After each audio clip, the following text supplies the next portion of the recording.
Guns, Germs and Steel by Jared Diamond.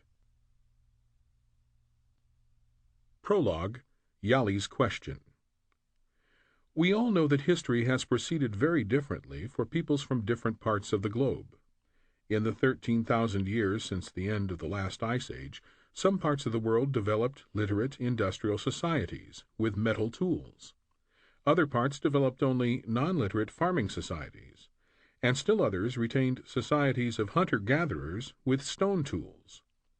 Those historical inequalities have cast long shadows on the modern world, because the literate societies with metal tools have conquered or exterminated the other societies.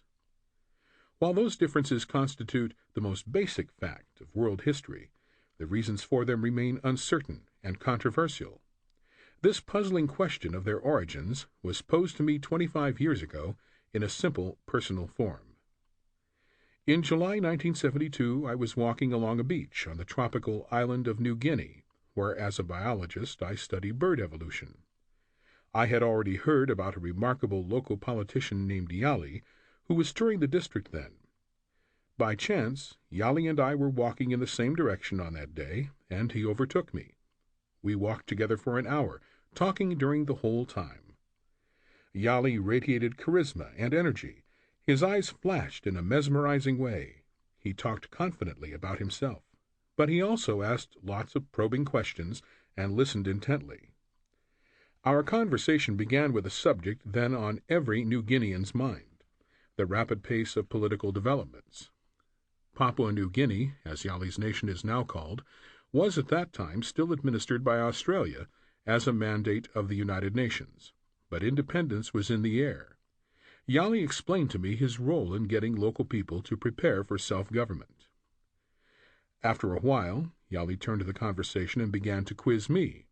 He had never been outside New Guinea and had not been educated beyond high school, but his curiosity was insatiable. First, he wanted to know about my work on New Guinea birds, including how much I got paid for it. I explained to him how different groups of birds had colonized New Guinea over the course of millions of years. He then asked how the ancestors of his own people had reached New Guinea over the last tens of thousands of years, and how white Europeans had colonized New Guinea within the last 200 years. The conversation remained friendly, even though the tension between the two societies that Yali and I represented was familiar to both of us. 2 centuries ago, all New Guineans were still living in the Stone Age. That is, they still used stone tools, similar to those superseded in Europe by metal tools thousands of years ago. And they dwelt in villages not organized under any centralized political authority. Whites had arrived, imposed centralized government, and brought material goods whose value New Guineans instantly recognized, ranging from steel axes, matches, and medicines to clothing, soft drinks, and umbrellas. In New Guinea, all these goods were referred to collectively as cargo. Many of the white colonialists openly despised New Guineans as primitive. Even the least able of New Guinea's white masters, as they were still called in 1972, enjoyed a far higher standard of living than New Guineans, higher even than charismatic politicians like Yali. Yet Yali had quizzed lots of whites, as he was then quizzing me, and I had quizzed lots of New Guineans. He and I both knew perfectly well that New Guineans are on the average at least as smart as Europeans. All those things must have been on Yali's mind when, with yet another penetrating glance of his flashing eyes, he asked me, "Why is it that you white people developed so much cargo and brought it to New Guinea, but we black people had little cargo of our own?" It was a simple question that went to the heart of life, as Yali experienced it. Yes, there still is a huge difference between the lifestyle of the average New Guinean and that of the average European or American. Comparable differences separate the lifestyles of other peoples of the world as well. Those huge disparities must have potent causes that one might think would be obvious. Yet Yali's apparently simple question is a difficult one to answer. I didn't have an answer then. Professional historians still disagree about the solution. Most are no longer even asking the question. In the years since Yali and I had that conversation, I have studied and written about other aspects of human evolution, history, and language. This book, written 25 years later, attempts to answer Yali. Although Yali's question concerned only the contrasting lifestyles of New Guineans and of European whites, it can be extended to a larger set of contrasts within the modern world. Peoples of Eurasian origin, especially those still living in Europe and Eastern Asia, plus those transplanted to North America, dominate the modern world in wealth and power.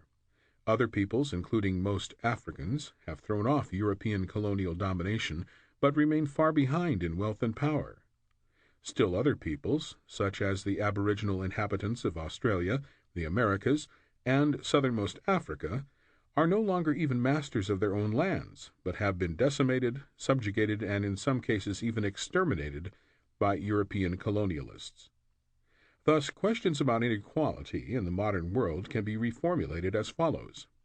Why did wealth and power become distributed as they now are, rather than in some other way?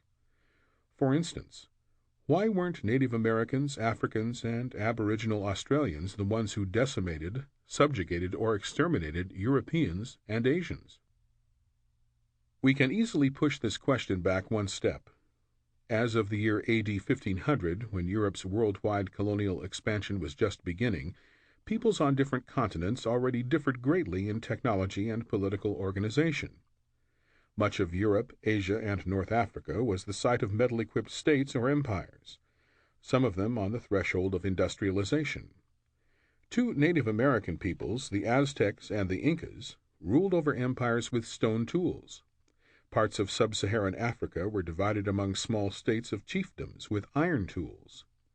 Most other peoples, including all those of Australia and New Guinea, many Pacific islands, much of the Americas, and small parts of sub-Saharan Africa, lived as farming tribes, or even still as hunter-gatherer bands using stone tools.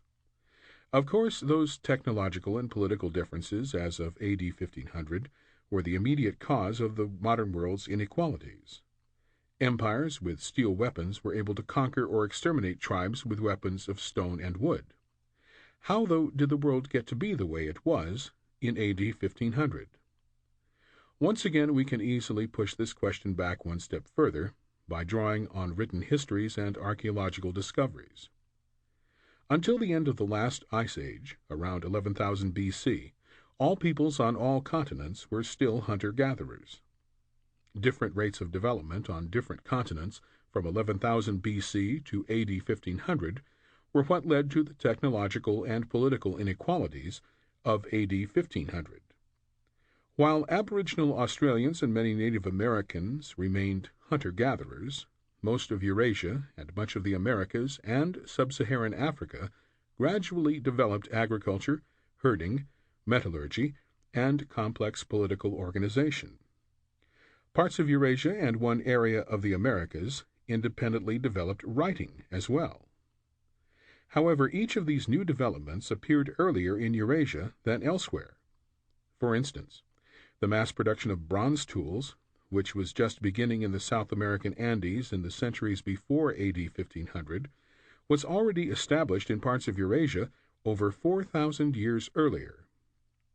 The stone technology of the Tasmanians, when first encountered by European explorers in AD 1642, was simpler than that prevalent in parts of Upper Paleolithic Europe tens of thousands of years earlier. Thus, we can finally rephrase the question about the modern world's inequalities as follows. Why did human development proceed at such different rates on different continents?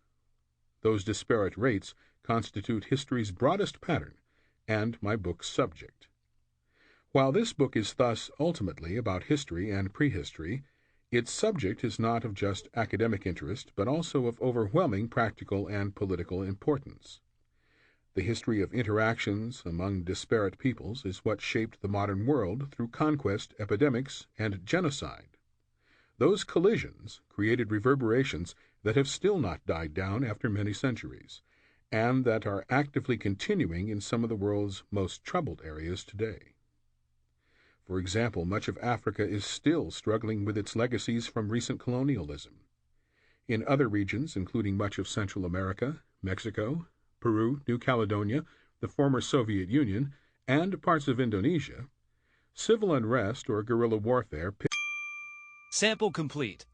Ready to continue?